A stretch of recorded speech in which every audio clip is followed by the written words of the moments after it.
എനിക്കൊരു second family പോലെ ഇവിടെ ഫീൽ ചെയ്തിട്ടുള്ളത്. ഞാൻ എൻ്റെ വീട്ടിൽ നിന്ന് ഇവിടെ വരുമ്പോൾ ഒരു ഫാമിലിയിലേക്ക് വരുന്നു, ആ ഒരു ഇതായിരുന്നു. ഈവൻ ഇവിടെ സാറ്റർഡേ സൺഡേ ക്ലാസ് ഉണ്ട്, അപ്പോൾ പോലും എനിക്കിവിടെ വരാൻ ഇഷ്ടമാണ്. ഞാൻ കോർപ്പറേറ്റിലാണ് വർക്ക് ചെയ്തുകൊണ്ടിരുന്നത്. എനിക്ക് ടീച്ചിങ് പ്രൊഫഷൻ ഭയങ്കര ഇഷ്ടമാണ്. അപ്പം ഞാൻ അങ്ങനെ വന്നതാണ് അക്കാഡമിയിൽ. അപ്പോൾ എൻ്റെ മൈൻഡിൽ ഇതേ ഉണ്ടായിരുന്നുള്ളൂ, നെറ്റ് ക്വാളിഫൈ ചെയ്യണം. ഇവിടെ നമുക്ക് മാസം എക്സാം ഉണ്ട്. പിന്നെ ഓരോ പെർട്ടിക്കുലർ മൊഡ്യൂൾ കഴിയുമ്പോഴും നമുക്കിവിടെ എക്സാംസ് ഉണ്ട്. അത് ഭയങ്കരമായിട്ട് യൂസ്ഫുൾ ആയിട്ട് എനിക്ക് തോന്നിയിട്ടുണ്ട്. ഓരോ എക്സാം കഴിയുമ്പോഴും നമുക്ക് അതാത് ഡൗട്ടുള്ളത് നമുക്ക് ആ ടീച്ചേഴ്സിനോട് ചോദിക്കാം. ടീച്ചേഴ്സ് ഭയങ്കര നല്ല രീതിയിൽ ക്ലാരിഫൈ ചെയ്തു തരും. എൻ്റെ ഉള്ളിലൊരു വിശ്വാസം വന്ന് ഈവൻ ഇവിടെ കിരൺ സാർ പറഞ്ഞു, ഈ ഒരു പ്രോസസ്സിൽ ട്രസ്റ്റ് ചെയ്യുക, ഈ പ്രോസസ്സിൽ കണ്ടിന്യൂ ചെയ്ത് പോവുക, നിങ്ങളുടെ ടൈം ആകുമ്പോൾ നിങ്ങൾ എന്താണേലും അച്ചീവ് ചെയ്യും എന്നുള്ളൊരിതുണ്ടായിരുന്നു. ആ ഒരു വിശ്വാസം എനിക്ക് ഭയങ്കരമായിട്ടുണ്ടായിരുന്നു. കിരൺ സാറിൻ്റെ ക്ലാസ്സിലാണെങ്കിലും ഇവിടെ ടീച്ചേഴ്സ് ആണെങ്കിലും ഇവിടെ എല്ലാവരും പറയും നമ്മൾ റെസ്പോൺസ് ഷീറ്റ് എടുത്തു വെക്കണം. അതെടുത്തു വെച്ചാലാണ് നമുക്ക് സ്ട്രെങ്ത്തും നമ്മുടെ വീക്ക്നെസ്സും അറിയാൻ പറ്റുള്ളൂ. അപ്പം ആദ്യം ഈ റിപ്പോർട്ട് ഡൗൺലോഡ് ചെയ്ത് നമ്മൾ എടുത്തു വെക്കണം എന്ന് പോലും എനിക്ക് അക്കാഡമി വന്നതിന് ശേഷമാണ് മനസ്സിലായത്. ചിലപ്പോൾ ആദ്യത്തെ അറ്റംപ്റ്റ് കിട്ടിയെന്ന് വരില്ല, പക്ഷെ നമ്മൾ നമ്മളെ തന്നെ വിശ്വസിച്ച് ഇവിടുത്തെ പ്രോസസ്സിനെ വിശ്വസിച്ച് ഇവിടെ നിൽക്കുവാണെങ്കിൽ എല്ലാവർക്കും കിട്ടും എന്ന് തന്നെയാണ് എൻ്റെ വിശ്വാസം.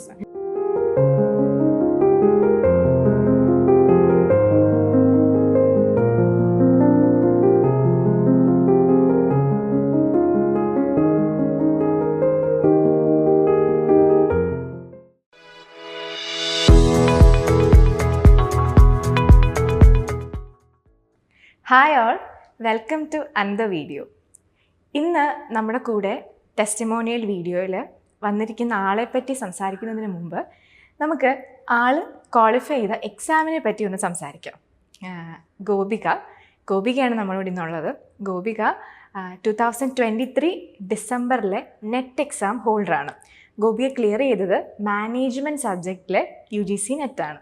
അപ്പോൾ മാനേജ്മെൻറ്റ് UGC നെറ്റിനെ പറ്റി പറയുമ്പോൾ അതൊരു യൂഷ്വലി നമ്മളിവിടെ ഡീൽ ചെയ്യുന്ന ബാക്കി സബ്ജക്ട്സ് പോലെയല്ല, കുറച്ച് ഡിഫറെൻ്റ് ആണ്. അതിന് പല റീസൺസ് ഉണ്ട്. ഒന്ന്, മാനേജ്മെൻറ്റ് കോഴ്സിന് അപ്പിയർ ചെയ്യുന്ന കാൻഡിഡേറ്റ്സിനെ പറ്റി പറഞ്ഞാൽ അവർ MBA പഠിച്ചതിന് ശേഷമാണ് നെറ്റിലേക്ക് വരുന്നത്. പക്ഷേ ഈ MBAക്ക് മുമ്പ് അവരുടെ അണ്ടർ ഗ്രാജുവേഷൻ പീരീഡിൽ അവരൊക്കെ പലതരത്തിലുള്ള കോഴ്സുകളായിരിക്കും പഠിച്ചിട്ടുണ്ടാവുക. എല്ലാവരും തന്നെ BBAയോ BCom പഠിച്ചിട്ടായിരിക്കില്ല MBAയിലേക്ക് വരുന്നത്. ഡിഫറെൻ്റ് ആയിട്ടുള്ള കോഴ്സുകൾ പഠിച്ചിട്ട് MBAയിലേക്ക് വന്ന് പിന്നെ നെറ്റിലേക്ക് വരുന്ന ആൾക്കാരാണ് കൂടുതൽ. അപ്പോൾ സംഭവിക്കുന്നതെന്ന് പറഞ്ഞാൽ അവർക്ക് കുറേ കാര്യങ്ങളിൽ ബേസ് ഇല്ല. ഇപ്പം മാനേജ്മെൻറ്റിൻ്റെ സിലബസ് എടുത്താൽ അതിൽ മാർക്കറ്റിങ്ങും HRMും അതുപോലെ അക്കൗണ്ട്സും ഫിനാൻസും സ്റ്റാറ്റിസ്റ്റിക്സും ഒക്കെ നല്ല പോലെയുണ്ട്. പക്ഷെ അതൊന്നും ഇവർക്ക് അത്ര ബേസ് ഉള്ള കാര്യങ്ങളായിരിക്കില്ല. അതുകൊണ്ട് തന്നെ അവർക്ക് നെറ്റ് എന്ന് പറയുമ്പോഴത്തേക്ക് കുറച്ചധികം സ്ട്രഗിളിങ് തന്നെ ആയിരിക്കും. ഇനി സിലബസിലേക്ക് വന്നാൽ സിലബസിൻ്റെ പ്രത്യേകത പറഞ്ഞാൽ മാനേജ്മെൻറ്റിൻ്റെ സിലബസ് കുറച്ചധികം ഉണ്ട്, വാസ്റ്റ് ആയിട്ടുള്ള സിലബസാണ്.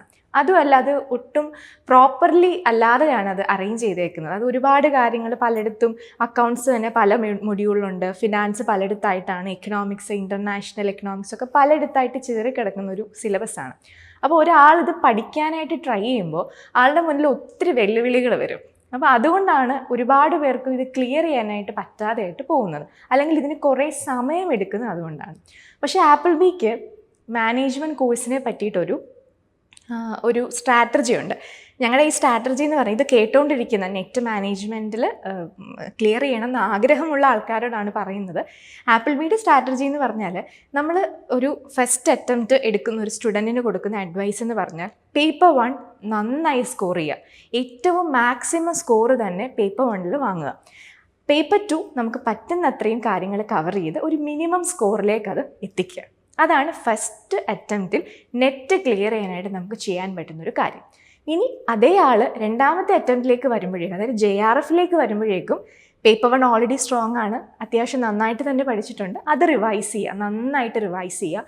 പേപ്പർ 2 പുതിയ ഏരിയാസ് പഠിച്ച് അതിലും ആഡ് ഓൺ ചെയ്ത് വെക്കുക. ഇതാണ് രണ്ടാമത്തെ ടേമിലേക്കുള്ള സ്ട്രാറ്റജി. ഇങ്ങനെ പ്രോപ്പറായിട്ട് സിസ്റ്റമാറ്റിക് ആയിട്ട് കറക്റ്റ് ഒരു സ്ട്രാറ്റജി വെച്ച് കറക്റ്റ് ഫോക്കസ് ചെയ്ത് പഠിച്ചു കഴിഞ്ഞാൽ മാനേജ്മെൻറ്റിൽ നെറ്റ് അല്ലെങ്കിൽ JRF ക്വാളിഫൈ ചെയ്യുക എന്ന് പറയുന്നത് ഒട്ടും ഡിഫിക്കൽട്ടായിട്ടുള്ളൊരു കാര്യം അല്ല. അത് ബുദ്ധിമുട്ടില്ല എന്നല്ല, ബുദ്ധിമുട്ടുണ്ട്. സ്റ്റിൽ അത് നമുക്ക് ഏറ്റവും മാക്സിമം പോസിബിൾ ആയിട്ട് അതിൻ്റെ ഒരു സ്ട്രെസ്സ് റെഡ്യൂസ് ചെയ്യാനായിട്ട് നമുക്ക് പറ്റും. അപ്പോൾ ഇതാണ് കോഴ്സിനെ പറ്റിയിട്ടൊരു ഇൻട്രൊഡക്ഷൻ. അപ്പോൾ ഞാൻ പറഞ്ഞതിൽ നിന്ന് തന്നെ മനസ്സിലാവുമല്ലോ, അത്ര സ്മൂത്ത് ആയിട്ടുള്ളൊരു ജേർണി അല്ല നെറ്റ് മാനേജ്മെൻറ്റ് എന്ന് പറഞ്ഞാൽ. അതുകൊണ്ട് തന്നെ നെറ്റ് മാനേജ്മെൻറ്റ് ക്വാളിഫൈ ചെയ്യുന്ന ഒരാൾ ഞങ്ങൾക്ക് അത്രത്തോളം സ്പെഷ്യൽ ആയിട്ടൊരാളാണ്. കാരണം അയാൾ അത്രയും എഫേർട്ട് എടുത്തിട്ടുണ്ട് നമുക്ക് എവിഡൻ്റ്ലി അറിയാനായിട്ട് പറ്റും. അപ്പോൾ ഞാൻ ഇത്രയും നേരം പറഞ്ഞുകൊണ്ടിരുന്ന നമ്മുടെ ഈ ഒരു ഡിഫിക്കൽട്ട് പ്രോസസ്സ് ചെയ്ത് അതിൻ്റെ എൻഡിൽ നെറ്റ് ക്വാളിഫൈ ചെയ്ത ഒരാളാണ് ഇന്ന് എൻ്റെ കൂടെ ഉള്ളത്. അപ്പോൾ ആൾ നമുക്ക് കൂടുതൽ ഡീറ്റെയിൽ ആയിട്ട് ആൾ എങ്ങനെ പഠിച്ചു, എങ്ങനെയാണ് ഈ ഒരു ജേർണി കംപ്ലീറ്റ് ചെയ്തതെന്നൊക്കെ നമുക്ക് ഡീറ്റെയിൽ ആയിട്ട് ചോദിക്കാം. അപ്പോൾ നമുക്ക് വീഡിയോയിലേക്ക് പോവാം. ഇതാണ് നമ്മൾ ഇത്രയും നേരം സംസാരിച്ചുകൊണ്ടിരുന്ന ആൾ, ഗോപിക. വെൽക്കം ഗോപിക. ഗോപികയാണ് നമ്മുടെ മാനേജ്മെൻറ്റിൽ ലാസ്റ്റ് 2023 ഡിസംബറിൽ നെറ്റ് ഹോൾഡറാണ്. ഞങ്ങളുടെ ഞങ്ങളുടെ ക്ലാസ് റൂം സ്റ്റുഡൻ്റാണ്.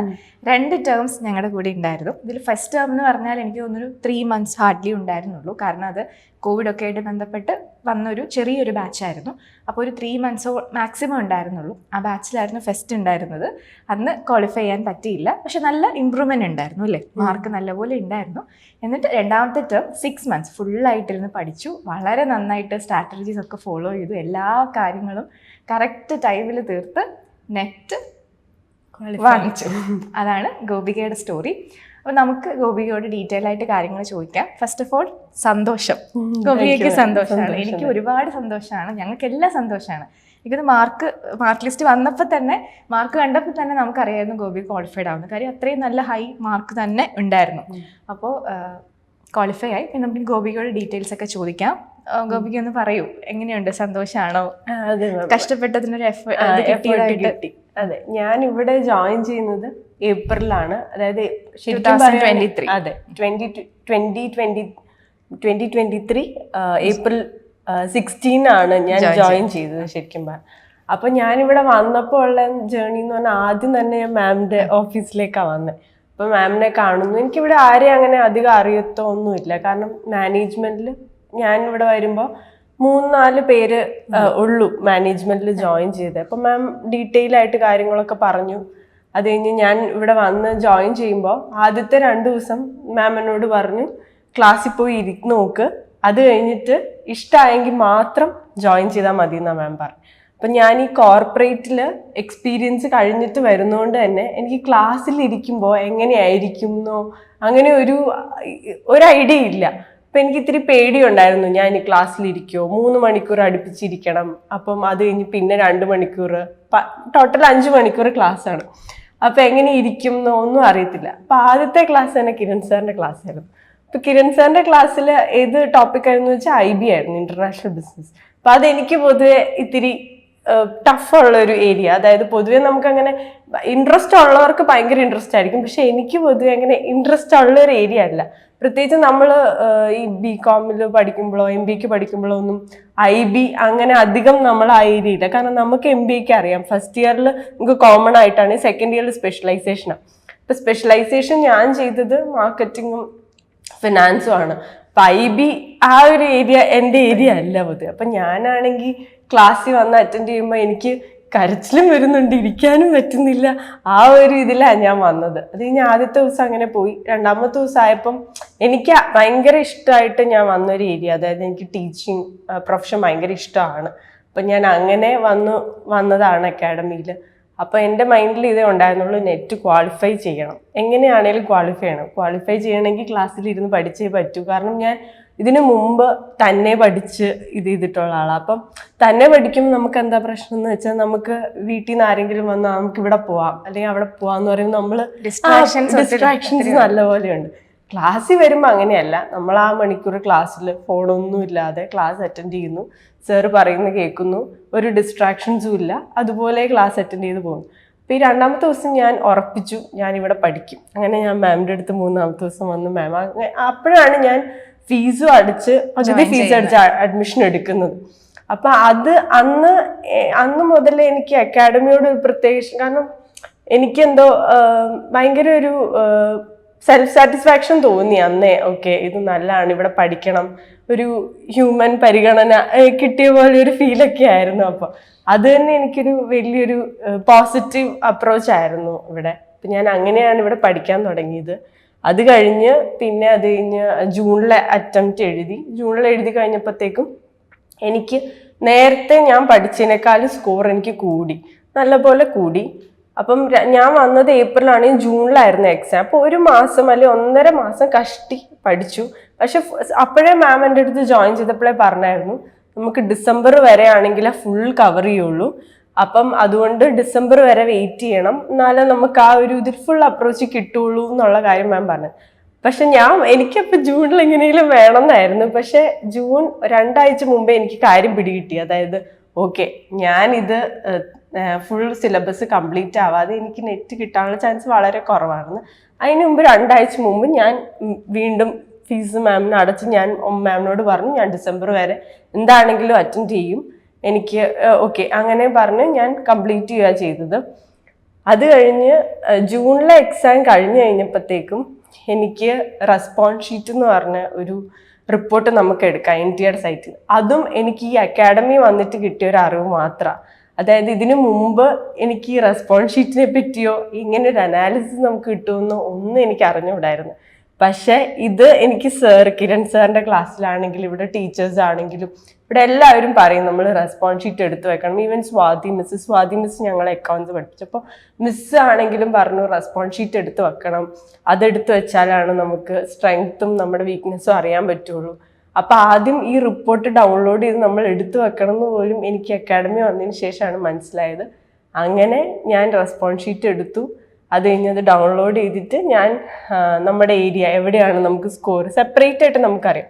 അതായത് ഇപ്പം മാം പറഞ്ഞ പോലെ പേപ്പർ 1 പേപ്പർ 2, പേപ്പർ 1-ന് 10 സബ്ജക്റ്റും പേപ്പർ 2-ന് 10 സബ്ജക്റ്റും ഉണ്ട്. പിന്നെ ഞാൻ മാനേജ്മെന്റിൽ പേപ്പർ 2 ആണ് ഒബ്വിയസ്ലി നമ്മുടെ സബ്ജക്റ്റ് മൊത്തം പേപ്പർ 2 പേപ്പർ 1 എങ്ങനെയാന്ന് വെച്ച് കഴിഞ്ഞാൽ ജനറലാ, എവിടുന്ന് പല മേഖലയിൽ നിന്നാണ് ക്വസ്റ്റ്യൻ ചോദിക്കുന്നത്. ഇപ്പോൾ ഹിസ്റ്ററി ഉണ്ടാവാം, ടീച്ചിങ് ആപ്റ്റിറ്റ്യൂഡ് ഉണ്ടാവാം, റിസർച്ച് ആപ്റ്റിറ്റ്യൂഡ് ആകാം, അങ്ങനെ പല ഏരിയാസ് ഉണ്ടാവും. അപ്പം നമ്മൾ ആ ഏരിയാസ് എല്ലാം നമ്മൾ കവർ ചെയ്ത് നമ്മളിത് ചെയ്ത് പഠിക്കണമെങ്കിൽ ശരിക്കും ഇവിടെ ബ്ലസ്സി മാം ആണെങ്കിലും ഷോണി സർ ആണെങ്കിലും എന്നെ കുറേ ഹെൽപ്പ് ചെയ്തിട്ടുണ്ട്.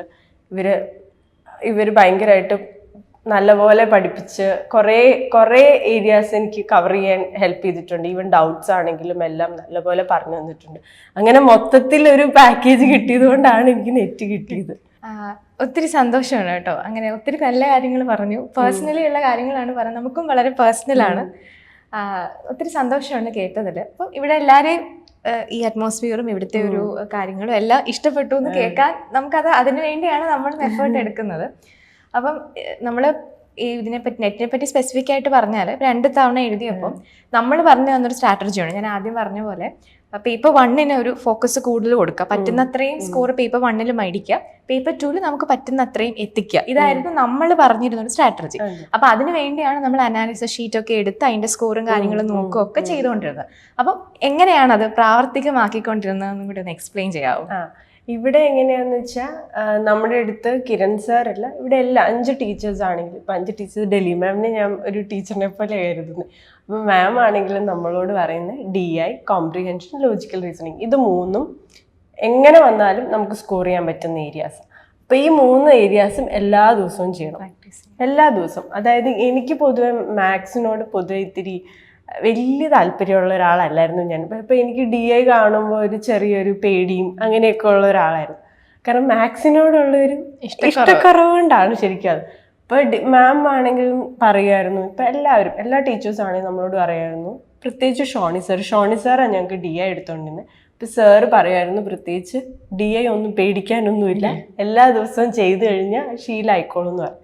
അപ്പം എല്ലാ ദിവസവും എന്ന് പറഞ്ഞാൽ ആഴ്ചയിൽ 3 പ്രാവശ്യമായിട്ട് ഇങ്ങനെ കുറച്ച് ഏരിയാസ്, അതായത് ഒരു കോംപ്രിഹെൻഷൻ നമുക്ക് 5 ക്വസ്റ്റ്യൻസാണ്. അപ്പം നമ്മളത് ടൈം വെച്ചിട്ട് നമ്മളത് ചെയ്യുമായിരുന്നു. അപ്പം ഞങ്ങളിവിടെ എല്ലാവരോടും സാറ് പറഞ്ഞുകൊണ്ടിരുന്ന സ്ട്രാറ്റജി അതാണ്. അപ്പം ഞാനത് ഫോളോ ചെയ്യുമായിരുന്നു. അതുപോലെ തന്നെ ലോജിക്കൽ റീസണിങ്ങും ചെയ്യുമായിരുന്നു. ഇവിടെ ഈ അക്കാഡമിയിൽ ഇത് 3 സബ്ജക്ട്സും ആയിരിക്കും നമ്മൾ ആദ്യം പഠിപ്പിക്കുന്നത്. അപ്പം ഞാൻ ഏപ്രിൽ ഇവിടെ വന്നു, ജൂണിൽ എക്സാം കഴിഞ്ഞു, പിന്നെ ജൂലൈയിലാണ് വീണ്ടും ക്ലാസ് തുടങ്ങി. ജൂലൈയിൽ ക്ലാസ് തുടങ്ങിയപ്പോൾ വേറൊരു ഇതെന്നാന്ന് വെച്ചാൽ ഞാൻ പിന്നെ ഒറ്റയ്ക്കേ ഉണ്ടായിരുന്നുള്ളൂ മാനേജ്മെന്റിൽ. അപ്പം എനിക്ക് ചെറിയൊരു പേടി കാര്യങ്ങളൊക്കെ ഉണ്ടായിരുന്നു. അപ്പോഴും ഞാൻ ഡെലി മാമിനോട് വന്ന് സംസാരിക്കുകയും ഡെലി മാം എന്നെ ബൂസ്റ്റ് ചെയ്ത് എനിക്ക് കോൺഫിഡൻസ് തരികയും ചെയ്ത ഒരു ഇതുകൊണ്ട്. അത് കഴിഞ്ഞാണ് അതും കൂടെ കൂടിയാണ് ഞാൻ പറഞ്ഞത്. അതൊക്കെ കഴിഞ്ഞിട്ട് നമ്മൾ ഒരു സപ്പോർട്ട് കൊടുത്തപ്പോൾ ആൾ അതിൽ പിടിച്ചു കയറി ജയിച്ചു. അതാണ് നമുക്ക് ഒത്തിരി സന്തോഷം. ഗോപികയുടെ ഈ പറഞ്ഞ ആൻസർ കീ വന്നുള്ള റിസൾട്ട് കണ്ടപ്പോൾ ഞങ്ങൾക്ക് എല്ലാവർക്കും വന്ന സന്തോഷം അതാണ്. ആള് അത്രയും കുറച്ച് സ്ട്രഗിൾ ചെയ്ത് തന്നെയാണ് ജയിച്ചത്. സ്ട്രഗിൾ ചെയ്യുന്ന ജേർണിയിൽ ഇവിടുത്തെ ടീച്ചേഴ്സ് എന്നെ കുറെ ഹെൽപ്പ് ചെയ്തിട്ടുണ്ട്. ഈവൻ കിരൺ സാർ ആണെങ്കിലും ഷോണി സാർ ആണെങ്കിലും ഡെല്ലി മാം ആണെങ്കിലും ബ്ലസി മാം ആണെങ്കിലും പിന്നെ ഞങ്ങളുടെ സ്വാതി മിസ് ആണെങ്കിലും എല്ലാവരും എഫർട്ട്. പിന്നെ ഇത് കൂടാതെ ജയശങ്കർ ഇവിടെ തന്നെ JRF കിട്ടി. കൃത്യസമയത്ത് ജയശങ്കർ മാർക്കറ്റിംഗ് പഠിപ്പിക്കുകയും ചെയ്തു. അതുകൊണ്ട് അത് ഞങ്ങളുടെ കൂടെ ഇരുന്ന ഒരാൾ ഞങ്ങളെ പഠിപ്പിക്കുമ്പോൾ അത് ഭയങ്കര ഒരു മോട്ടിവേഷൻ ആണ് ശരിക്കും. ആൾ അതിന്റെ ഇടയ്ക്ക് ഇൻസ്പിറേഷണൽ സ്റ്റോറീസ് പറയുകയും ഭയങ്കര ഒരു മോട്ടിവേഷൻ. ആളിപ്പോ IIT എത്തി അതുപോലെ പോണം. അങ്ങനെ ഒരിതുണ്ട്. അപ്പം ഞാൻ പറഞ്ഞത് ഈ സ്ട്രാറ്റജി എന്ന് പറഞ്ഞാൽ പിന്നെ ലാസ്റ്റ് എക്സാമിനോട് അടുക്കെ, അതായത് ഡിസംബറിൽ എക്സാം ഉണ്ടായിരുന്നു. അപ്പൊ ഡിസംബർ മുമ്പ് നവംബറിൽ ടെസ്റ്റ് സീരീസ് ചെയ്യുമായിരുന്നു. അത് കുറെ ഹെൽപ്ഫുൾ ആയിട്ടുണ്ട്. കാരണം എൻ്റെ മൈൻഡിൽ പേപ്പർ 2 100 അപ്പം ഞാൻ പേപ്പർ 2 കൂടുതൽ ഫോക്കസ് ചെയ്താൽ മതി എന്നായിരുന്നു. ഇവിടെ വന്നതിന് ശേഷമാണ് ഞാൻ മനസ്സിലാക്കിയത് പേപ്പർ 1 50 മാർക്ക് ഉള്ളെങ്കിലും 50 എന്ന് പറഞ്ഞാൽ 100 മാർക്ക്, അത് ഒരു 100 മാർക്സ്. അപ്പൊ അതിന് കൂടുതൽ ഫോക്കസ് ചെയ്യണം എന്ന് എനിക്ക് മനസ്സിലായത് ഇവിടെ വന്നതിന് ശേഷം. അപ്പൊ അതില് ആ ഒരു ഏരിയയിലും ഞാൻ ഫോക്കസ് ചെയ്യാൻ തുടങ്ങി. ആ ഏരിയയിലും സ്കോർ നല്ലപോലെ വേണം എന്ന് എനിക്ക് മനസ്സിലായി. അപ്പൊ ഞാൻ ഏറ്റവും കൂടുതൽ പേപ്പർ 1 ആണ് ടെസ്റ്റ് സീരീസിന് കൂടുതൽ ഇമ്പോർട്ടൻസ് കൊടുത്തോണ്ടിരുന്നത്. അപ്പൊ ഞാൻ ഈ നവംബറിൽ എന്നും രാത്രിയിൽ എനിക്ക് പൊതുവെ രാത്രിയിലായിരുന്നു പഠിക്കുമ്പോൾ കൂടുതൽ തലക്കറിക്കൊണ്ടിരുന്നത്. അപ്പൊ ഞാൻ അങ്ങനെയാ പഠിച്ചുകൊണ്ടിരുന്നത്. ചിലവർക്ക് രാവിലെ ആയിരിക്കും. അപ്പൊ അവരവരുടെ സ്ട്രാറ്റജി വെച്ചിട്ട് അതെടുക്കും. അപ്പൊ എൻ്റെ സ്ട്രാറ്റജിയിൽ ഞാൻ കൂടുതലും രാത്രിയിലാണ് പഠിച്ചുകൊണ്ടിരുന്നത്. ഇപ്പൊ പേപ്പർ 1 ഞാനൊരു 10 to 11 ആ ഒരു ടൈമിൽ ഞാൻ പേപ്പർ 1 കവർ ചെയ്യും, 1 hour കൃത്യം. പിന്നെ 11 to 11:30 ആ ടൈമിൽ ഞാൻ ആ ക്വസ്റ്റ്യൻസിന്റെ ആൻസേഴ്സ് കണ്ടുപിടിച്ച് ഓപ്ഷൻസ് ഉണ്ട്, ഓരോ ഓപ്ഷൻസും ഞാൻ പഠിച്ചുകൊണ്ടിരിക്കുകയായിരുന്നു. അപ്പൊ റീസെന്റ് ക്വസ്റ്റ്യൻസ്, അതായത് ഡിസംബറിലെ എക്സാമിന് ഞാൻ ജൂണിലെ പേപ്പർ 1 ആണ് ഞാൻ കൂടുതലും ഫോക്കസ് ചെയ്തുകൊണ്ടിരുന്നത്. കാരണം അത് ഫോക്കസ് ചെയ്യുമ്പോൾ നമുക്ക് അതിന്റെ അടിയിലുള്ള ഓപ്ഷൻസും നല്ലപോലെ പഠിക്കുകയും ആ വഴി നമുക്ക് കൂടുതൽ ഐഡിയ കിട്ടും, എങ്ങനെയായിരിക്കും NTA ചോദിക്കാൻ ചാൻസ് എന്നുള്ള ഐഡിയ കിട്ടും. അതെന്നെ കുറെ ഹെൽപ്പ് ചെയ്തിട്ടുണ്ട്. പിന്നെ ഞാൻ നേരത്തെ പറഞ്ഞ പോലെ റെസ്പോൺസ് ഷീറ്റ് അതെടുത്തിട്ട് ഏത് ഏരിയ, ഇപ്പം 2 മാർക്ക് കിട്ടിയതിൽ എങ്ങനെ 3-4 മാർക്ക് കിട്ടാം എന്നുള്ള ഏരിയയും ഫോക്കസ് ചെയ്തു. ഇപ്പൊ സാർ ഇവിടെ ഓൾറെഡി, നമ്മുടെ അടുത്ത് കിരൺ സാർ ഇവിടെ ഓൾറെഡി പറഞ്ഞിട്ടുണ്ട്, ചില ഏരിയാസ്, അതായത് ഇപ്പൊ ഹയർ എഡ്യൂക്കേഷൻ, പീപ്പിൾ എൻവയോൺമെന്റ്, ആ ഏരിയസിലൊക്കെ 3 കൂടി വന്ന 4 out of 5 3 out of 5 അല്ലെങ്കിൽ 4 out of 5 കൂടി വന്ന. ചിലവർക്ക് അതിൽ ഇൻട്രസ്റ്റഡ് ഏരിയാസ്, ഇപ്പൊ ഹിസ്റ്ററി ഒക്കെ പഠിച്ചവർക്ക് ആ ഏരിയ ഇൻട്രസ്റ്റഡ് ആയതുകൊണ്ട് അവർക്ക് കൂടുതൽ കിട്ടാൻ ചാൻസ് ഉണ്ട്. പക്ഷെ എനിക്ക് പൊതുവെ ആ ഒരു ഏരിയ, എനിക്ക് 4-3 ആ ഒരു ഏരിയ പറ്റും. കാരണം ഞാൻ തിയറി എനിക്ക് വലിയ കുഴപ്പമില്ല, മാത്തമാറ്റിക്കൽ ഏരിയ വരുമ്പോൾ ഇത്തിരി ഒരു ഇതായതുകൊണ്ട് ഞാൻ ആ ഒരു ഏരിയയെ കൂടുതൽ ഈ ഒരു ഏരിയ ഫോക്കസ് ചെയ്തു, അതായത് ഹയർ എഡ്യൂക്കേഷനും പീപ്പിൾ ആൻഡ് എൻവയോൺമെന്റ്. അപ്പൊ ഇതൊക്കെയായിരുന്നു ഞാൻ ഉപയോഗിച്ചുകൊണ്ടിരുന്ന സ്ട്രാറ്റജി. അപ്പൊ റെസ്പോൺസ് ഷീറ്റ് നോക്കി ആ ഏരിയ എങ്ങനെ കൂടുതൽ കൂട്ടാം എന്നുള്ള രീതി ഞാൻ നോക്കിക്കൊണ്ടിരുന്നു. അങ്ങനെയാണ് എനിക്ക് നെറ്റ് ക്വാളിഫൈ ചെയ്യാൻ പറ്റിയതും പേപ്പർ 1 സ്കോർ കൂട്ടാൻ പറ്റിയതും. അപ്പൊ അടുത്ത സ്ട്രാറ്റജി ഉറപ്പായിട്ടും നമ്മൾ നേരത്തെ പറഞ്ഞത് ഇതിന്റെ കണ്ടിന്യൂഷൻ ആണ്. അതായത് പേപ്പർ 2 ഇനി നമ്മൾ മിസ്സായിപ്പോ ഏരിയാസ് ഒക്കെ എടുത്ത് പഠിക്കും. കാര്യം പേപ്പർ 1 ഓൾമോസ്റ്റ് അറിയാം, ഇനി അതൊന്ന് റിവിഷൻ ചെയ്തെടുത്താൽ മതി. നമുക്ക് ഇനി പേപ്പർ 2 നല്ലപോലെ സ്ട്രോങ് ആക്കി തന്നെ പോവാം. നേരത്തെ പറഞ്ഞ പോലെ നമ്മളും IIT IIM-ലൊക്കെ ആയിട്ട് തന്നെയാണ് ഗോപികനെ നമുക്ക് ഇനി കാണേണ്ടത്. അടുത്ത വീഡിയോയിൽ ഇനിയും വരും അല്ലേ? ഉറപ്പായിട്ടും വരും. വന്ന് നമ്മളോട് ഇനി അടുത്ത വിശേഷങ്ങളും പറയും. ഇവിടെ ഉണ്ടല്ലോ, വരുന്ന ഓരോ ആൾക്കാരും ഓരോ സ്റ്റുഡൻറ്റിനും ഒരു സ്റ്റോറി ഉണ്ടാവും പറയാൻ. കാരണം അവര് എന്തെങ്കിലും ഒരു സ്ട്രഗിളിൽ കൂടെ ഒക്കെയാണ് വന്നിട്ടുള്ളത്. അങ്ങനെ വന്നവർ മാത്രമേ കൺസിസ്റ്റന്റ് ആയിട്ട് നിന്ന് ഈ ഗോൾ അച്ചീവ് ചെയ്ത് പോയിട്ടുള്ളൂ. അപ്പൊ ഗോപികയ്ക്കും അങ്ങനെ ഒരു സ്റ്റോറി പറയാനുണ്ട്. അപ്പം ഒന്ന് ഷെയർ ചെയ്യാമോ നമ്മുടെ വ്യൂവേഴ്സിന് വേണ്ടിയിട്ട്? എന്റെ ജേർണി പറയുവാണെങ്കിൽ, ഞാൻ കോർപ്പറേറ്റിലാണ് വർക്ക് ചെയ്തോണ്ടിരുന്നത്. അപ്പൊ ഒരു 3+ years വർക്ക് ചെയ്തിട്ടുണ്ട്. അപ്പം ഞാൻ അത് കഴിഞ്ഞ് ഞാൻ ഒരു ഡിസിഷൻ എടുക്കുവാണ്, നെറ്റ് എടുക്കണം അല്ലെങ്കിൽ പഠിപ്പിക്കാൻ ഫീൽഡിലേക്ക് വരണം. പഠിപ്പിക്കാൻ വരുമ്പോൾ നെറ്റ് ക്വാളിഫൈ ചെയ്യണം. അതാണ് വളരെ ബേസിക് ലാഡർ. ആദ്യത്തെ സ്റ്റെപ്പ് നെറ്റ് ക്വാളിഫൈ ചെയ്യാം. അപ്പൊ അതിനു വേണ്ടി എന്ത് ചെയ്യണം എന്ന് ഇങ്ങനെ ആലോചിച്ചുകൊണ്ട് ഇങ്ങനെ ഇരിക്കുമ്പോഴാണ് പതുക്കെ ആപ്പിൾ ബിയിലേക്ക് ഞാൻ വരുന്നത്. അതും ആദ്യത്തെ 2 അറ്റംപ്റ്റ് ഞാൻ തന്നെ സെൽഫ് ലേൺ ചെയ്യുക ചെയ്തത്. ആ ഒരു പീരീഡ് എന്ന് പറഞ്ഞു കഴിഞ്ഞാൽ അതൊരു എന്താ പറയണേ, നമ്മൾ വീട്ടിൽ ഇരുന്ന് പഠിക്കുന്ന കാരണം നമ്മൾ പഠിക്കും, ഇത്തിരി കഴിയുമ്പോൾ മടുക്കും, വേണ്ട, ഇത് ഇത്തിരി പാടാണെന്ന് നമുക്ക് തന്നെ തോന്നും. കുറച്ചു നേരം കഴിയുമ്പോൾ പിന്നെയും അങ്ങനെ ആ ജേണി അങ്ങനെ കണ്ടിന്യൂ ചെയ്താ പോയിക്കൊണ്ടിരുന്നു. ആ ലൂപ്പിൽ അങ്ങ് നിൽക്കുമായിരുന്നു. ആ ഒരു പീരീഡ് എന്ന് പറഞ്ഞു കഴിഞ്ഞാൽ എനിക്ക് തോന്നുന്നത് ഞാൻ വർക്ക് ചെയ്തുകൊണ്ടിരിക്കുമ്പോൾ നമ്മൾ സാലറീഡ് പേഴ്സൺ, അപ്പം അത് കഴിഞ്ഞിട്ട് നമ്മൾ പിന്നെ പോകുമ്പോൾ നമ്മുടെ കയ്യിൽ ഉള്ള സാലറി വെച്ചിട്ടാണ് നമ്മൾ പിന്നെ മൂവ് ഓൺ ചെയ്തുകൊണ്ടിരിക്കുന്നത്. അപ്പം മൈൻഡിൽ എങ്ങനെയാണെന്ന് വെച്ചാൽ എനിക്ക് കൃത്യ പ്ലാൻ ഉണ്ടായിരുന്നു. ഫെബ്രുവരി റിസൈൻ ചെയ്യുന്നു, ജൂണിൽ എക്സാം എന്നുള്ളത്. പക്ഷെ ആ ടൈമിൽ NTA സെപ്റ്റംബറിലേക്ക് എക്സാം മാറ്റുക ചെയ്ത്. അപ്പൊ വീണ്ടും എൻ്റെ ആ ഒരു പ്ലാനൊക്കെ അങ്ങ് തെറ്റി. അപ്പൊ ഭയങ്കര ഒരു നമ്മളെന്താ പറയാ, നമുക്ക് വിഷമാവുന്നു, കുറെ കാര്യങ്ങൾ പ്ലാൻ തെറ്റുന്നു. പിന്നെ ഇത്രയും പെയ്ഡ് ആയിട്ടുള്ള ഒരിടത്തുനിന്ന് വീണ്ടും നമ്മളൊരു 0 ലെവലിൽ വന്ന് നിൽക്കുക എന്നുള്ള ഫീലിംഗ് ഒക്കെ ആയി. കുറെ വർഷത്തിന് ശേഷം സ്റ്റുഡന്റ് ആയി അങ്ങനെ ഒരു ഫീലിംഗ് ഒക്കെ ആയിരുന്നു. അത് കഴിഞ്ഞ് ആ ജേർണി എന്ന് പറഞ്ഞാൽ ഇത്തിരി ടഫായിരുന്നു ശരിക്കും പറഞ്ഞു. അത് കഴിഞ്ഞാണ് ഞാൻ റിയലൈസ് ചെയ്യുന്നത് ഇത് തന്നെ പഠിച്ചിട്ട് കാര്യമില്ല. അങ്ങനെയാണ് ആപ്പിൾ ബി അക്കാഡമി. അതിൻ്റെ ഇടയ്ക്ക് ഒരു ഇതുണ്ടായെന്നു വെച്ചാൽ ഡിസംബറിൽ ഞാൻ ഇവിടെ കിരൺ സാറിനെ വിളിച്ചിട്ടുണ്ട്. സാറിനോട് ഞാൻ ചോദിച്ചു, സാർ ഒരു മാസം ക്രാഷ് കോഴ്സ് ഉണ്ടോ ഇത് പഠിച്ചു കയറാൻ എന്നാ ഞാൻ ചോദിച്ചത്. അപ്പോൾ സാർ പറഞ്ഞു ഇവിടെ ക്രാഷ് കോഴ്സ് ഇല്ല, 6 മാസത്തെ ക്ലാസ്സേ ഉള്ളൂ എന്ന് പറഞ്ഞു. അപ്പോഴും എനിക്ക് ഡെപ്ത് അറിയില്ല സബ്ജക്റ്റിൻ്റെ. നമ്മൾ ഈ സിലബസ് നോക്കുമ്പോൾ മാനേജ്മെൻറ്റ് അപ്പോഴും പേപ്പർ 1 ഞാൻ അധികം ഫോക്കസ് ചെയ്യണില്ല, ഞാൻ പേപ്പർ 2 ഫോക്കസ് ചെയ്യും. കാരണം അത് നമ്മുടെ ഏരിയ ആണല്ലോ. അപ്പോൾ സിലബസ് എടുക്കുന്നു, സിലബസ് നോക്കുമ്പോൾ ഇതൊക്കെ എവിടെയൊക്കെയോ പഠിച്ചേക്കുന്നു, കുഴപ്പമില്ല. പിന്നെ പാടുള്ള ഏരിയ എന്ന് പറഞ്ഞാൽ ഓപ്പറേഷണൽ റിസർച്ച് ഉണ്ട്, ഇന്റർനാഷണൽ ബിസിനസ് ഉണ്ട്, ഓൺടർപ്രണർഷിപ്പ് ഒക്കെ ഉണ്ട്. അതൊക്കെ ആ ഏരിയാസൊക്കെ എന്ന് പറഞ്ഞാൽ നമ്മൾ അങ്ങനെ പഠിക്കണം നിർബന്ധമായിട്ട്. അപ്പം ഞാൻ BCom കഴിഞ്ഞാണ് ഞാൻ MBA വരുന്നത്. ഈവൻ BCom കഴിഞ്ഞ് MBAക്ക് വരുമ്പോൾ പോലും നമുക്ക് മാർക്കറ്റിംഗ്, ഫിനാൻസ്, HR അങ്ങനത്തെ സബ്ജക്ട്സ് ഉണ്ട്. മാനേജ്മെന്റിലെ ഫസ്റ്റ് യൂണിറ്റും വലിയ കുഴപ്പമില്ല. പക്ഷേ ഈ ഓപ്പറേഷണൽ റിസർച്ചൊക്കെ നമ്മൾ വളരെ ഇൻഡെപ്ത് ആയിട്ട് പഠിക്കുന്നുണ്ടോ എന്ന് ചോദിച്ചാൽ അങ്ങനെ ഇൻഡെപ്ത് ആയിട്ട് പഠിക്കണം. പിന്നെ നമുക്ക് ഈ സെക്കൻഡ് ഇയറിൽ നമുക്ക് ഈ ഓരോ ഇപ്പം സെലക്റ്റീവായിട്ട് നമ്മൾ പഠിക്കുന്നുണ്ട്. അപ്പം അതുകൊണ്ട് ആ കോഴ്സ് ഈ കോഴ്സ് എടുക്കുമ്പോൾ ആ ഒരു പെർട്ടിക്കുലർ സെമസ്റ്ററിൽ ഇത് നമുക്ക് പിക്ക് ആൻഡ് ചൂസാണ്. അപ്പം അത് എത്രത്തോളം ചില ഈ NTA ഇതിൽ അങ്ങനെ വരുന്നില്ല, ചില ഏരിയാസിൽ നമ്മളത് പഠിക്കുന്നുമില്ല. അപ്പം ഞാൻ ഈ സിലബസ് നോക്കുമ്പോൾ എൻ്റെ മൈൻഡിൽ ഈ കുഴപ്പമില്ല, അച്ചീവ് ചെയ്യാൻ പറ്റും, ആ ഒരു ആറ്റിറ്റ്യൂഡായിരുന്നു. ആ ആറ്റിറ്റ്യൂഡിലാണ് ആദ്യത്തെ പ്രാവശ്യം പോയി എഴുതിയത്. അങ്ങനെ പേപ്പർ 1 നോക്കുമ്പോൾ പേപ്പർ 1 ഭയങ്കര പാടായിരുന്നു. അത് കഴിഞ്ഞ് പിന്നത്തെ 2ാമത്തെ അറ്റംപ്റ്റിൽ ഞാൻ സ്ക്വയർ ഓഫ് ഒപ്പോസിഷൻ ഒക്കെ ഇത്തിരി പഠിച്ച് ലോജിക്കൽ റീസണിങ് എന്തൊക്കെയോ അറ്റംപ്റ്റ് കൊടുത്തു സെക്കൻഡ്. പക്ഷെ സെക്കൻഡിൽ ഭയങ്കര പാടായിരുന്നു എക്സാം, ഭയങ്കര സ്കോർ കുറവായിരുന്നു. അത് കഴിഞ്ഞിട്ടുള്ള ഇതിലാണ്, അത് കഴിഞ്ഞ് അതിൻ്റെ റിസൾട്ട് വന്ന് അതിൻ്റെ അടുത്ത ദിവസമാണ് ആപ്പിൾ ബിയിൽ ജോയിൻ ചെയ്യുന്നത്. അപ്പം അവിടെ നിന്നാണ് പിന്നെ ആ ജേർണി കണ്ടിന്യൂ ചെയ്ത് എൻ്റെ ഉള്ളിലൊരു വിശ്വാസം വന്ന്. ഈവൻ ഇവിടെ കിരൺ സാർ പറഞ്ഞു, ആദ്യം ഇങ്ങനെ 2 ആഴ്ച കഴിഞ്ഞപ്പോഴേ സാർ ഇങ്ങനെ പറയുമായിരുന്നു എപ്പോഴും, ഈ ഒരു പ്രോസസ്സിൽ ട്രസ്റ്റ് ചെയ്യുക, ഈ പ്രോസസ്സിൽ കണ്ടിന്യൂ ചെയ്ത് പോവുക, നിങ്ങളുടെ ടൈം ആവുമ്പോൾ നിങ്ങൾ എന്താണേലും അച്ചീവ് ചെയ്യും എന്നുള്ളൊരിതുണ്ടായിരുന്നു. ആ ഒരു വിശ്വാസം എനിക്ക് ഭയങ്കരമായിട്ടുണ്ടായിരുന്നു. അതാണ് ഞാൻ ശരിക്കും പറഞ്ഞാൽ ഏപ്രിൽ ജൂൺ വരെ നിൽക്കാൻ വന്ന ഒരാളാണ് ഞാൻ മാമിനോടും അത് തന്നെ പറഞ്ഞിട്ടുണ്ട്.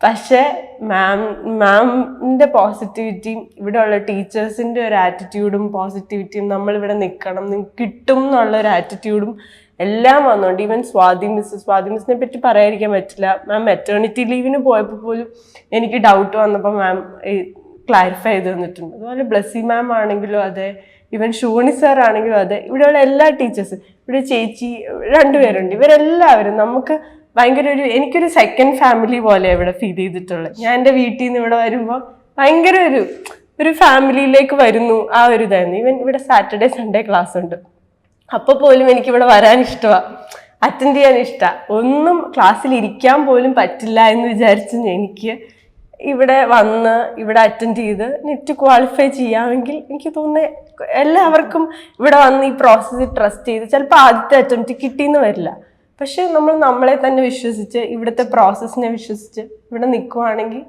എല്ലാവർക്കും കിട്ടും എന്ന് തന്നെയാണ് എൻ്റെ വിശ്വാസം. ഇപ്പൊ ഗോപിക പറഞ്ഞതിൽ ഒരുപാട് കാര്യങ്ങളുണ്ട്. നമ്മളെല്ലാവരും ഇപ്പൊ ഇവിടെ വരുന്ന ഓരോ ആൾക്കാരും ഞങ്ങളുടെ ടീമിലായി കഴിഞ്ഞാൽ ഞങ്ങൾക്ക് സ്പെഷ്യൽ ആയിട്ടുള്ള ആൾക്കാർ തന്നെയാണ്. കാര്യം അവർ വന്നു കഴിഞ്ഞാൽ പിന്നെ നമ്മുടെ എയിം എന്ന് വെച്ചാൽ അവർ വന്ന ഗോൾ അച്ചീവ് ചെയ്യിക്കുക എന്നുള്ളതാണ്. അപ്പൊ ചില സമയത്ത് നമ്മൾ അവരോടങ്ങ് പറയും, നിങ്ങൾ ഒന്നുകൂടെ ട്രൈ ചെയ്യൂ. അത് പറയുന്നത് നമുക്കറിയാം. അവര് കറക്റ്റായിട്ട് പഠിച്ചാൽ ഇന്നൊരു പക്ഷെ അവർക്ക് റിസൾട്ട് ആയില്ലെങ്കിലും നാളെ ആകും. അത് നമുക്കറിയാം. അപ്പൊ നമ്മൾ അവരോട് പറയാൻ ശ്രമിക്കുന്നത് അതാണ്, നിങ്ങളൊന്ന് വിശ്വസിക്കൂ, ഒന്ന് പഠിക്കൂ, അത് ശരിയാകുന്നു. അപ്പൊ അങ്ങനെ പറയുമ്പോൾ എല്ലാവർക്കും ഒന്നത് എടുക്കാൻ വിടുന്ന ഒരു സാഹചര്യത്തിലായിരിക്കില്ല. ഈ പറഞ്ഞ പോലെ എല്ലാവർക്കും പഠിത്തം കണ്ടിന്യൂ ചെയ്യാൻ പറ്റുന്ന ഒരു സാഹചര്യത്തിൽ വീട്ടിൽ നിന്നൊരു സപ്പോർട്ടോ കാര്യങ്ങളോ എല്ലാവർക്കും ഒന്നും ഗോപിക്ക് കിട്ടിയതുപോലെ കിട്ടിക്കോണമെന്നില്ല. അപ്പൊ അതുകൊണ്ട് തന്നെ എല്ലാവർക്കും ഇത് കണ്ടിന്യൂ ചെയ്ത് പോകാനും വരുന്നില്ല. പക്ഷെ നമ്മളുടെ ആഗ്രഹം നിങ്ങളിത് ശരിക്കും പാഷനേറ്റ് ആണ്, നെറ്റ് അല്ലെങ്കിൽ JRF നിങ്ങളുടെ ടീച്ചിങ് കരിയർ, റിസർച്ച് കരിയറിലേക്ക് നിങ്ങൾ പാഷനേറ്റ് ആണെങ്കിൽ നമുക്ക് പറ്റാവുന്ന അത്രയും സപ്പോർട്ട് നമ്മൾ തരും. ഞങ്ങളുടെ ഈ ഒരു ഓർഗനൈസേഷൻ, ഈ ഒരു കാര്യം നമ്മൾ ചെയ്യുന്നതിൻ്റെ തന്നെ ഒരു വിഷൻ എന്ന് പറഞ്ഞാൽ ക്വാളിറ്റി ഉള്ള ടീച്ചേഴ്സ് ഉണ്ടാവുക എന്നുള്ളതാണ്. കിരൺ സാർ ഇത് ആദ്യം മുതലേ എടുത്തേക്കുന്ന ഒരു പോളിസിയാണ്. നമുക്കിവിടെ ചുമ്മാ കുറച്ച് ആൾക്കാർക്ക് നെറ്റ് കൊടുക്കുക എന്നുള്ളതല്ല. നമുക്ക് ഇപ്പം ഗോപിക്ക് ഫീൽ ചെയ്തിട്ടുണ്ടാവുമല്ലോ, സബ്ജക്റ്റ് എത്രത്തോളം ഡീറ്റെയിൽ ആയിട്ട് പഠിച്ചു. അത് തന്നെയാണ് ഇവിടെ നമ്മൾ ചെയ്യുന്നത്. നമ്മൾ വെറുതെ ഒരു സിലബസ് കംപ്ലീറ്റ് ചെയ്യുകയോ കുറെ ക്വസ്റ്റ്യൻ പേപ്പർ പഠിപ്പിക്കുകയോ ഒന്നുമല്ല. നമ്മൾ അത്രയും ഡീറ്റെയിൽ ആയിട്ട് സബ്ജക്റ്റ് ആണ് പഠിപ്പിക്കുന്നത്. അപ്പം നിങ്ങൾക്ക് സബ്ജക്റ്റ് കുറച്ച് ഇഷ്ടമായിട്ടെങ്കിലും നിങ്ങൾ വന്നാൽ നല്ലപോലെ ഇഷ്ടപ്പെടുത്തി വിടാനായിട്ട് നമുക്ക് പറ്റും. അപ്പം കേട്ടതിൽ ഒത്തിരി സന്തോഷമുണ്ട്. ഗോപികയെ പറ്റി ഇത്രയും സന്തോഷം എന്ന് പറഞ്ഞാൽ ഗോപിക ഒത്തിരി സ്ട്രഗിൾ ചെയ്തു. ആ ഒരു ജോലിയൊക്കെ റിസൈൻ ചെയ്ത് വന്നിട്ട് അവിടുന്ന് ഒരു മോട്ടിവേഷനിൽ പഠിച്ചു പോയ ഒരാളാണ്. ഇവിടുത്തെ കമ്മ്യൂണിറ്റി, ഞങ്ങൾക്ക് ഇവിടെ ഒരു പോസിറ്റീവ് അറ്റ്മോസ്ഫിയർ ഉണ്ട്. ആ അറ്റ്മോസ്ഫിയർ ഏറ്റവും നന്നായിട്ട് യൂസ് ചെയ്തിട്ടുണ്ട്. നല്ല ഫ്രണ്ട്സ് ഒക്കെ ഇവിടെ ഉണ്ടായിട്ടുണ്ട്. ഇവരൊരു വലിയ നല്ലൊരു ഗ്രൂപ്പ് ഓഫ് ഫ്രണ്ട്സ് ഇവിടെ ഉണ്ടായിട്ടുണ്ട്. അതിന്റെ പോസിറ്റിവിറ്റി ഇവർക്ക് എല്ലാവർക്കും ഉണ്ട്. അപ്പൊ അത് കാണുന്നത് നമുക്ക് ഭയങ്കര സന്തോഷമാണ്. ഇപ്പം ഫാമിലിയാന്നൊക്കെ പറഞ്ഞ് ഒത്തിരി സന്തോഷമുണ്ട്. നമുക്കിവിടെ അങ്ങനെ തന്നെയാണ്, എല്ലാവരോടും അങ്ങനെ തന്നെയാണ്. പിന്നെ ചിലപ്പോഴൊക്കെ നമ്മൾ വഴക്ക് പറയും. കാര്യം ഇങ്ങനെ നമ്മൾ കുറച്ച് ടൈറ്റായിട്ട് പോയാലേ ഇതിലേക്ക് എത്തുള്ളൂ. നമ്മൾ കുറച്ച് പതുക്കെയൊക്കെ പോയി കഴിഞ്ഞാൽ കുറച്ച് സമയം കൂടുതൽ എടുക്കും. നമുക്കിത് എത്രയും പെട്ടെന്ന് ചെയ്യുക എന്നുള്ളതാണല്ലോ. അപ്പൊ ചിലരോട് ചിലപ്പോൾ വഴക്ക് പറയേണ്ടി വരും. അതും നമുക്ക് ആവശ്യമാണ്. ഓക്കെ, അപ്പം ഗോപിക ഇപ്പൊ നിൽക്കുന്ന നെറ്റ് ഹോൾഡർ എന്നുള്ള ഇതിൽ നിന്ന് മുന്നോട്ട് പോകണം. പ്രൊഫൈൽ ഇനിയും നല്ലതാക്കണം. JRF വാങ്ങണം. നല്ലൊരു എൻറ്റിറ്റിന്ന് PhD എടുക്കണം. മുന്നോട്ട് കരിയർ കൊണ്ടുപോകണം. അപ്പോഴും ഇതേപോലെ ഫാമിലി ആയിട്ട് തന്നെ നമ്മളും കൂടെ കാണും. അപ്പോൾ ഒത്തിരി സന്തോഷം. എന്തെങ്കിലും ഫൈനൽ പറയാനുണ്ടോ? എനിക്ക് ഒരു കാര്യം കൂടെ പറയാനുള്ളതെന്ന് വെച്ചാൽ ഇവിടെ ടെസ്റ്റ് സീരീസും നടത്താറുണ്ട്. ഇപ്പം മാം ടെസ്റ്റ് സീരീസിന്റെ കാര്യം പറഞ്ഞപ്പോൾ ഞാൻ പെട്ടെന്ന് ഓർത്തെ. ടെസ്റ്റ് സീരീസിൽ എങ്ങനെയാന്ന് വെച്ച് കഴിഞ്ഞാൽ ഇവിടെ നമുക്ക് മാസം എക്സാം ഉണ്ട്. പിന്നെ ഓരോ പെർട്ടിക്കുലർ മൊഡ്യൂൾ കഴിയുമ്പോഴും നമുക്ക് ഇവിടെ എക്സാംസ് ഉണ്ട്. അത് ഭയങ്കരമായിട്ട് യൂസ്ഫുൾ ആയിട്ട് എനിക്ക് തോന്നിയിട്ടുണ്ട്. ഓരോ എക്സാം കഴിയുമ്പോഴും നമുക്ക് അതാത് ഡൗട്ടുള്ളത് നമുക്ക് ആ ടീച്ചേഴ്സിനോട് ചോദിക്കാം. ടീച്ചേഴ്സ് ഭയങ്കര നല്ല രീതിയിൽ ക്ലാരിഫൈ ചെയ്ത് തരും. പിന്നെ ഇവിടെ പഠിക്കുമ്പോൾ എനിക്കിത് അറിയത്തുണ്ടായിരുന്നില്ല. ഒരു ക്വസ്റ്റ്യൻ എടുത്തിട്ട് ആ ക്വസ്റ്റ്യൻ്റെ അടിയിലുള്ള ഓപ്ഷൻസിനാണ് കൂടുതൽ ഇമ്പോർട്ടൻസ്. കാരണം നമ്മളൊരു ഈ NTA പ്രീവിയസ് ഇയർ ക്വസ്റ്റ്യൻസ്, അതുപോലെ ഞാൻ പ്രീവിയസ് ഇയർ ക്വസ്റ്റ്യൻസ് ചെയ്തിട്ടുണ്ടായിരുന്നു. ഞാൻ ജൂൺ അറ്റംപ്റ്റിൽ എനിക്ക് ചെയ്യാൻ പറ്റിയില്ല, ആ ടൈം കിട്ടിയില്ലായിരുന്നു. പക്ഷേ ഡിസംബറിൽ ഞാൻ പ്രീവിയസ് ഇയർ ക്വസ്റ്റ്യൻസ് ചെയ്തിട്ടുണ്ടായിരുന്നു. അതെന്നെ കുറേ ഹെൽപ്പ് ചെയ്തിട്ടുണ്ട്. വളരെ നല്ല രീതിയിൽ എന്നെ ഹെൽപ്പ് ചെയ്തിട്ടുണ്ട്. ചിലപ്പോൾ നമുക്ക് തോന്നി ക്വസ്റ്റ്യൻ നമ്മൾ എവിടെയൊക്കെ അങ്ങനെ ഒരു ഫീല് വരെ നമുക്ക് ആ 3 hours നമുക്ക് തോന്നിയിട്ടുണ്ട് എക്സാം എഴുതി. അപ്പൊ അത് രണ്ടും പ്രീവിയസ് ഇയർ ക്വസ്റ്റ്യൻസും പിന്നെ ഇവിടുത്തെ ടെസ്റ്റ് പേപ്പേഴ്സും ഭയങ്കര ഹെൽപ്ഫുൾ ആയിട്ട് ഫീൽ ചെയ്തിട്ടുണ്ട്. പിന്നെ ഞാൻ പറഞ്ഞ പോലെ നവംബറിൽ ഞാൻ ആ ടെസ്റ്റ് സീരീസ് ചെയ്തിട്ടുണ്ട്. അതെന്നെ ഭയങ്കരമായിട്ട് ഹെൽപ്ഫുൾ ചെയ്തിട്ടുണ്ട്. അപ്പോൾ നമ്മൾ ഗോപികയുടെ സന്തോഷമാണ് കേട്ടത്. ഞങ്ങൾക്കും ഒത്തിരി സന്തോഷം. അപ്പം ഇനിയും വരിക, നമുക്ക് ഇവിടെ തന്നെ വീഡിയോ ചെയ്യണം. അടുത്ത അച്ചീവ്മെന്റ് ആകുമ്പോഴത്തേക്ക് വീണ്ടും വരിക.